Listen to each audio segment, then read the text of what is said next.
What's up, Mommy Dum? It's your girl again. I am actually in my car doing this video because I have a house full of kids. My house is never quiet, and I needed a quiet place. So my car it is. I am coming to you today with like a mini video. I've started doing birth story series. So if anybody wants to share their birth story, let me know and I'll send you all the information. I have decided to come up with a few questions just to ask in general, and we need to normalize birthing experiences that are not perfect. We need to normalize birthing experiences that are not shown on TV. Not every birthing experience goes according to plan. So, what I'll do is I'll do one birthing story every so often, and I hope you guys like it. Remember to like, subscribe, and hit that bell so you can know anytime that I go live or anytime that I upload a video. So, to keep myself on track, I decided to use my list and basically go from there. So, my list of questions is like 25, 26 questions with like subcategories to be basically exact. Um, so my first question is, how many children do you have? So that includes live births, stillbirths, abortions, miscarriages, it all. Me personally, I have birthed two children. But today we're only going to talk about my oldest, Jahaya. She'll be actually 7 in July of this year. So I just want to talk about her. I was 19 years old when I got pregnant with, well, I was 18 when I got pregnant with her. I was 19 when I had her. So I was considered a teen mom. I hate that term, teen mom. I was a young mom. There's a complete difference. I had already graduated high school, everything. The only thing I had not done was college. How did I feel about the pregnancy? I was pretty cool with it considering I had already graduated high school and I was working. I had, to me, no problems. Yes, I was still living with my mom, but at the end of the day, I was going to be able to take care of my baby and do everything that I needed to do. I figured out what my resources were. I did what I had to do. And plus, her father, who is now my husband, we were in a good place. So it wasn't like I was in this on my own. Did I have fertility issues? No, I did not. Um, was my village supportive? God, no. My mom actually was not there for the birth of my daughter. It's sad to say, but me and her have a better relationship now than we did. Um, at the time, me and my dad were not speaking. It was a whole bunch of personal stuff going on. So the only village that I would say I had was my husband, then boyfriend's mom and dad. They were supportive. They were there for me every step of the way. They were there for the birth of my daughter. They were there fighting for me when I couldn't fight for myself. With my daughter, I was in labor for a couple of days. I went into labor with her on July 4th. She was due July 10th, but I had her July 7th with an emergency C-section. In 4 days, I dilated 4 centimeters. So I couldn't dilate. They had me so doped up that I don't even remember the birth of my daughter. Luckily, my husband was there, so he took a picture of me holding her for the first time. Like it was a pretty bad experience in general. The only reason why they finally took her on the 7th was because my mom did come up to the hospital and she raised holy hell. That's the best way to describe it. I honestly doubt that the doctor would have taken my daughter if my mom had not come up there. And to clarify a little bit, the doctor that delivered my daughter via C-section was not my OB at all. She was actually out on vacation or something like that, and for some reason the midwife that works for her was not there. I cannot tell you why that was, but I can tell you for a fact that the office that it was supposed to deliver my baby did not. I had no clue who this doctor was. I had no clue what his credentials, nothing were. I didn't even know he delivered my baby until after the fact. So, again, this experience was a bit much.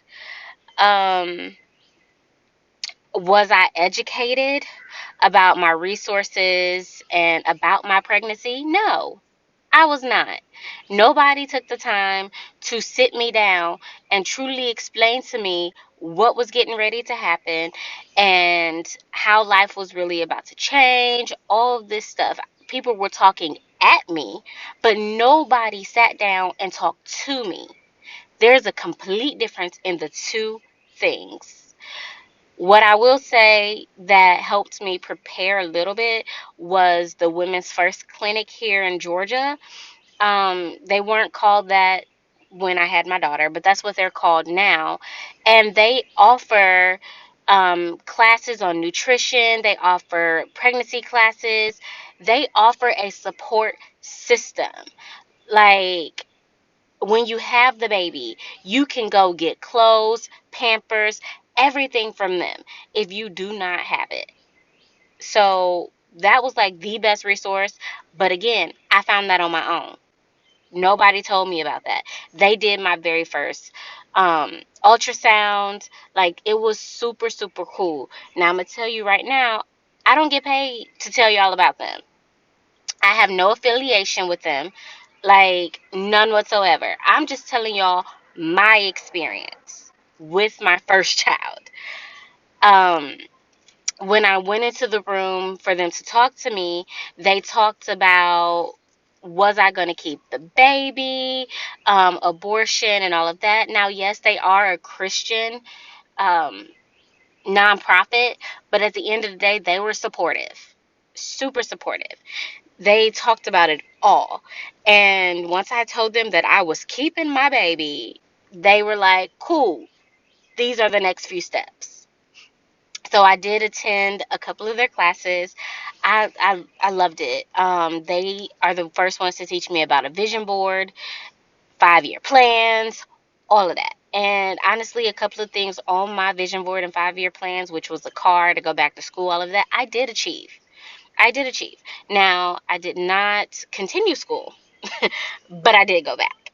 So that makes all the difference. Um, let's see. The next question is, how would you describe changes in each trimester? Um, so when I asked that question, I was more talking about mentally. Like, how did you feel about the changes in your body? To me, I would say that with my daughter, I didn't feel one way or another. I was super excited. Once I found out that I was having a girl, I was super duper excited. I wanted a boy, but what mom doesn't want her first child to be a boy? I wanted a boy, but I got a girl. It was a toss up between me and my husband's family. My husband's family is full of boys. If there's any females in there, it's very lucky that they even were born into it, but majority are married into it. My family, complete opposite. We have very few boys that are born into our family, and all the men are married in. It's kind of funny how that happened, but my daughter was my firstborn. So I was super psyched when I found out I was having a girl. Let's see. The next one is, what do you wish you would have known? I wish I would have known how hard it was to make the adjustments in life. And when I say adjustments, I mean how hard it is to truly get out here on your own and work these dead end jobs with very few opportunities to move up or anything like that, and make this money for this baby that you have. So a prime example was, and this is not to dog my mom whatsoever. I love my mom to death, but this is my experience. This happened to me. I was living with my mother, again, like I said, and basically I was helping pay for certain stuff, but I was still walking to work, which was like maybe an hour and a half, 2 hours a walk. I was walking to and from work almost every day. I remember my mother telling me that I was interrupting on her time with asking her for me to go to work or anything like that. So I just decided to walk. My baby needed stuff. I needed to be an adult because at the end of the day, I had this baby. Yes, my husband was there, but he wasn't there because he was in Campbellsville, Kentucky at school. And it was very important to me for him to get his education because if he didn't get his education, where were we going to be at? It I had to make sacrifices. And eventually he made the sacrifice to come home and do school. But we were trying to make it work as two young people. Like, we were doing our best at that point. Um, I would say my adjustment after pregnancy was just adjusting to having this baby. My daughter had a lot of health issues. We were in the hospital every night. I do mean every night because she was having high fevers, asthma related problems, which is kind of crazy because the pediatrician she had at the time kept telling me she could not have asthma, but asthma runs in my husband's family. And I mean, like, his mama got it, he had it, his oldest son, who is a year older than my daughter, had it. Like, we knew this. So when she started displaying the symptoms and everything, the pediatrician she had basically told me she didn't have it. So what I did was I shopped.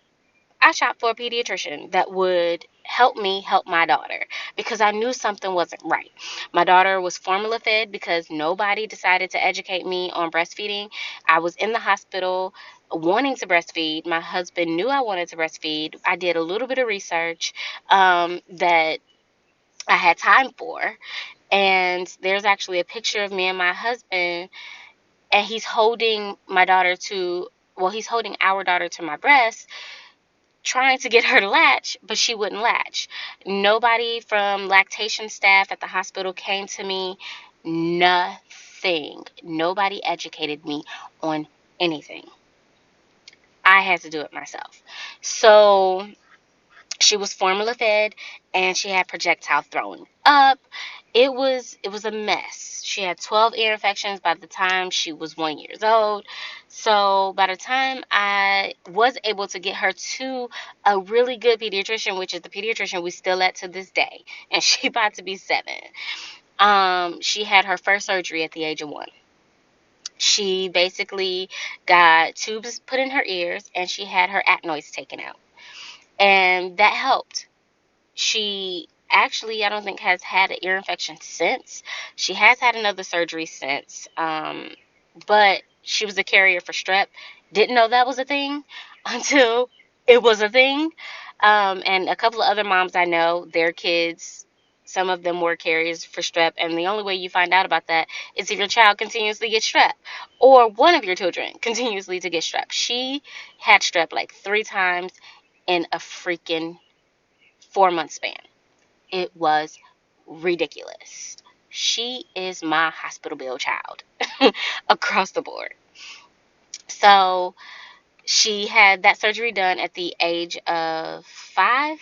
So she had her adenoids taken down again, which was rare because it's like a 1 in 1,000 chance for them to grow back, but hers did. So she had them like filed back down, and she also had her tonsils taken out. So she was loving that ice cream that she was able to eat. Um, let's see. Did I have any health problems during my pregnancy? No, I did not. Did I have any health problems after my pregnancy? Yes, I did. I got an in-house infection from the doggone hospital. It was a lot.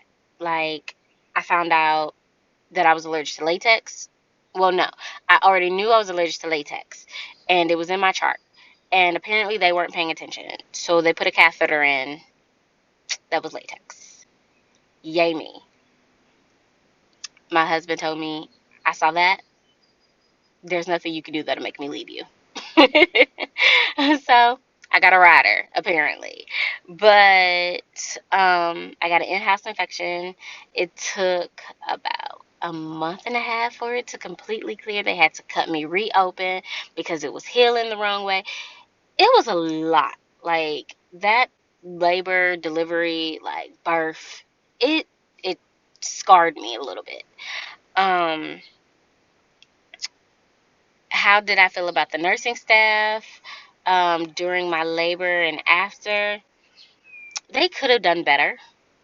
They could have done a lot better. And me going to nursing school myself, I completely understand that, sometimes you don't have that moment to just take that moment.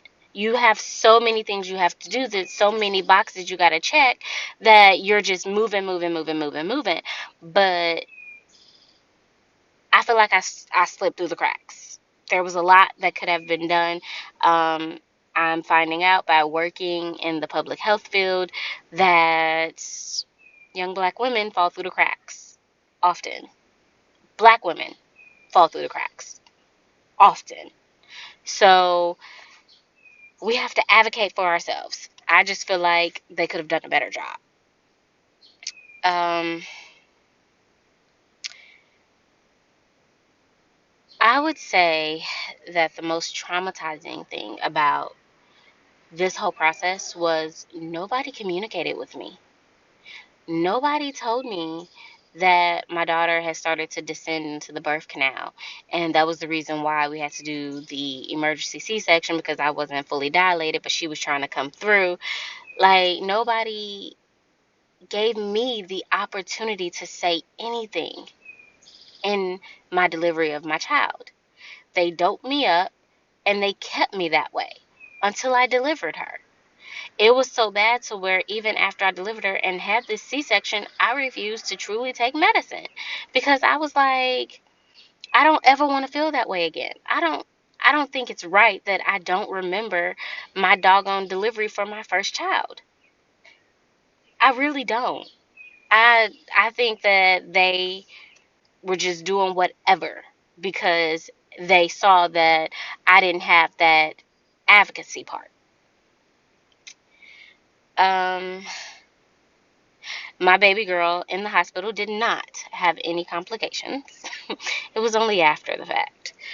Um, what I imagined being a mom was like, the typical imaginary things are going to be perfect, baby's going to sleep all night, like what they show in movies.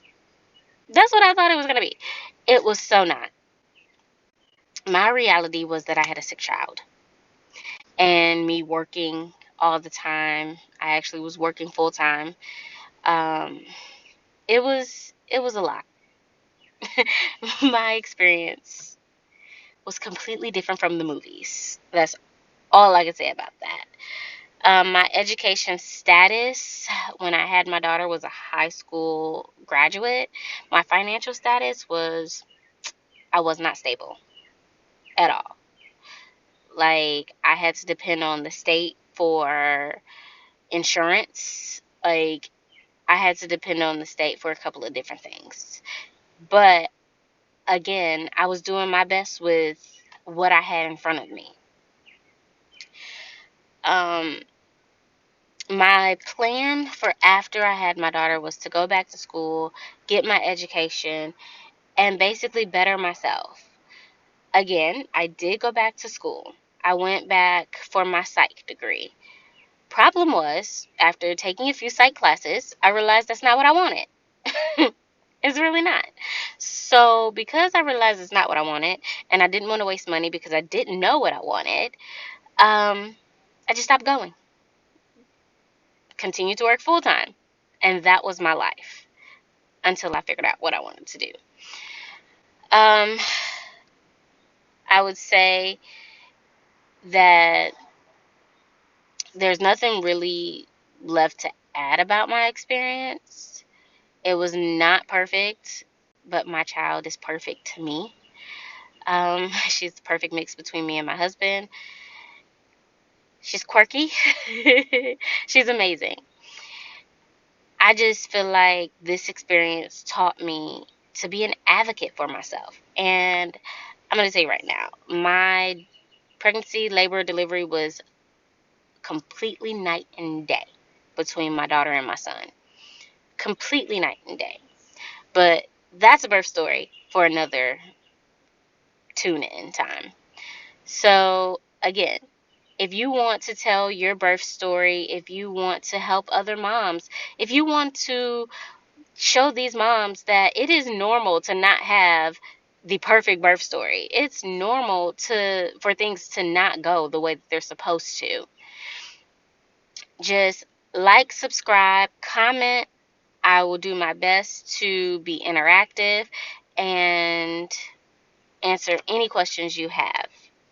You guys have a great night, and thank you for tuning in.